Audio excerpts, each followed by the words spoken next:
கட்சியாக இருக்கிறவங்க போட்டியிடலை. அவங்க வந்து அவர்களுடைய கட்சியில் இருக்கிறவங்களுக்கெல்லாம் ஸ்பெசிஃபிக்காக சொன்னதே வந்து ஓட்டு போக வேண்டாம், இல்லைன்னு சொன்னால் நோட்டாவுக்கு ஓட்டு போடுங்கன்னு சொன்னாங்க. அந்த அடிப்படையில் அது நடந்துக்கிட்டு இருக்கு. அதனால் வந்து நோட்டாவுக்கு அதிகமான வாக்குகள் இருக்கலாம். அது ஒன்று. நான் இதை எப்படி பார்க்குறேன்னு கேட்டிங்கன்னா, எங்களுடைய தலைவர் அவர்கள் கடந்த 2-3 நாட்களுக்கு முன்பு அவர் கூறியதைத்தான் நானும் வழிமொழியலாம். என்னென்னு கேட்டிங்கன்னா, உதிரிகளை விட்டு களத்திலே உதிரிகளை விட்டு அவங்க பார்க்குறாங்க, நேரடியாக மோதாமல் உதிரிகளை விட்டு மோதுறாங்கன்றாங்க. அதைத்தான் நாங்கள் பார்த்து அதுதான் அந்த கருத்து தான் என்னுடைய கருத்தாகவும் நான் சொல்ல முடியும். அதே சமயத்தில் பார்த்திங்கன்னா, இந்த தேர்தலை பொறுத்த வரைக்கும் திராவிட முன்னேற்றக் கழகம் இனி எதிர்வருகின்ற 2026 தேர்தலிலும் மிகப்பெரிய வெற்றியை பெறும் என்பதற்கு ஈரோடு கிழக்கு தொகுதி மக்கள் ஒரு அச்சாரமாக சான்றாக இந்த தேர்தல் முடிவை கொடுத்திருக்கிறார்கள். எனவே இந்த 2026 தேர்தல் 234 தொகுதியிலும் இன்றைக்கு கிழக்கு தொகுதியில் எப்படிப்பட்ட ஒரு நிலை இருக்கிறதோ அந்த நிலைதான் இருக்கும் என்பதிலே யாருக்கும் மாற்று கருத்து இருக்க வேண்டிய அவசியம். ஆறாவது சுற்றுலையும் 9வது சுற்றுலையும் 6வது சுற்றுல முதல் டேபிள், 9வது சுற்றுல 3வது டேபிள் ஒரு வாக்கு இயந்திரங்கள் ஒர்க் ஆகலை. அது என்ன சொல்லியிருக்காங்க? லாஸ்ட் உங்களுக்கு முடிஞ்சதுக்கப்புறம் என்னவாங்களா?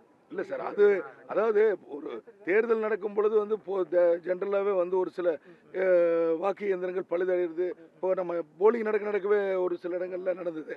ஆனால் இதையெல்லாம் நாங்கள் ஒன்றும் இதை பெருசாக எடுத்துக்கல. 17 சுற்றுகள் முடிஞ்சதுக்கப்புறம் இல்லை கண்டிப்பாக அது முடிஞ்சதுக்கப்புறம் எல்லாத்துக்கும் போட்டியிட்ட வேட்பாளர் சீதாலட்சுமி என்ன சொன்னாங்க, இது வந்து ஜனநாயக முறைப்படி இந்த தேர்தல் நடக்கல, திமுகவினர் வந்து பணபலத்துடன் தேர்தலை வந்து எதிர்கொண்டிருக்காங்க அப்படின்னு ஒரு குற்றம் சாட்டியிருக்காங்க. இது சம்பந்தமா நீங்க சொல்லுங்க. நாங்கள் எப்படி தேர்தல் நடத்தணும், நானும் எங்களுடைய அமைச்சர் அண்ணன் முத்துசாமி அண்ணன் அவர்களும் மக்களை நேரடியாக களத்தில் போய் சந்தித்து ஓட்டு கேட்டோம்.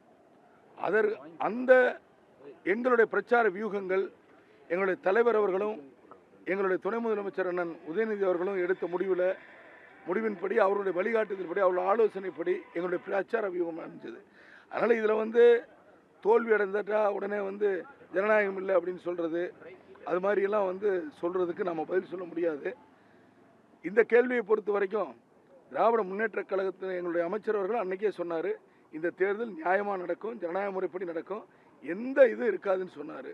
நீங்கள் எல்லாருக்கும் அதை பார்த்துக்கிட்டு தான் இருந்தீங்க. அதனால் வந்து இதில் இந்த மாதிரியான ஒரு தவறான குற்றச்சாட்டுக்கெல்லாம் நம்ம பதில் சொல்ல வேண்டிய அவசியம் இல்லை. நாம் தமிழருக்கு விளையக்கூடிய ஒவ்வொரு வாக்கும் திமுக அச்சத்தை ஏற்படுத்தும். 2026 அவங்களுக்கு மிகப்பெரிய பயமுறுத்தல். யாரும் போட்டியிடலைங்க, வேற கட்சிகள் போட்டியிடல, பிரதான எதிர்கட்சியெல்லாம் போட்டியிடாத சூழ்நிலையில் அவங்க போட்டிட்டு இருக்காங்க. இது மாதிரி நிகழ்வு வந்து தொடர்ந்து இதுக்கு முன்னாடி பல்வேறு இடைத்தேர்தல் நடந்திருக்கு. அதாவது ஆளுங்கட்சி போட்டியிடுகின்ற பொழுது ஒரு பிரதான எதிர்கட்சிகள் போட்டியிடாமல் ஒதுங்கி போய் அந்த நேரத்தில் வந்து யாரோ ஒருவர் போட்டியிட்டு அதில் வந்து ஒரு குறிப்பிட்ட சதவீதம் வாக்கு வாங்குவாங்க. ஆனால் அப்படி வாங்குகின்ற வாக்குகள் வந்து பார்த்தீங்கன்னா ஒரு விபத்துக்கு சமம் தான். ஒரு விபத்து ஏற்படுகின்ற பொழுது எப்படி நடக்குமோ அதுக்கு தான் சமமாக இருக்குமோ ஒழிய இதுவே வந்து ஒரு வாக்கு வங்கி அப்படிங்கிறதுல அப்படி எடுத்துக்கிட்டு அரசியல் பண்ணோம்னாக்கா நிச்சயமாக இன்னும் மிகப்பெரிய தோல்வி சந்திப்பாங்க. சொன்ன மாதிரி பிரதான எதிர்கட்சிகள் எதுவும் போட்டியிடல, நீங்கள் வாக்கு வாங்கியிருக்கிறது கூட அந்த மாதிரி கூட இருக்கலாம் இல்லையா?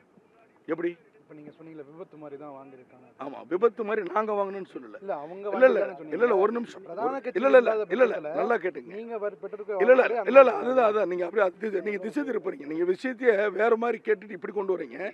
அதாவது பிரதான எதிர்கட்சி போட்டியிடாதப்ப எங்களுக்கு எதிரான இருக்கிற வாக்குகள் அவங்களுக்கு போயிருக்கு, அவ்வளோதான் விஷயம். ஆனால் திமுகவை ஆதரிக்கிறவங்க திமுகவை ஆதரிச்சிருக்காங்க. நீங்கள் அதை தான் பார்க்கணும். அதை விட்டுட்டு அவங்க வாங்கின ஓட்டுக்கு எங்களுக்கும் கொண்டு இப்போ அந்த மொட்டத்தலைக்கும் முழங்காலுக்கும் முடிச்சு போடக்கூடாதுங்க. அவங்க வாங்கின ஓட்டு பிரதான எதிர்கட்சி இல்லை, அதில் பல்வேறு வகையான இன்னும் வந்து இதெல்லாம் நாங்கள் முழுமையாக ரிசல்ட் வரட்டும், அதுக்கப்புறம் நான் விரிவாக சொல்கிறேன்.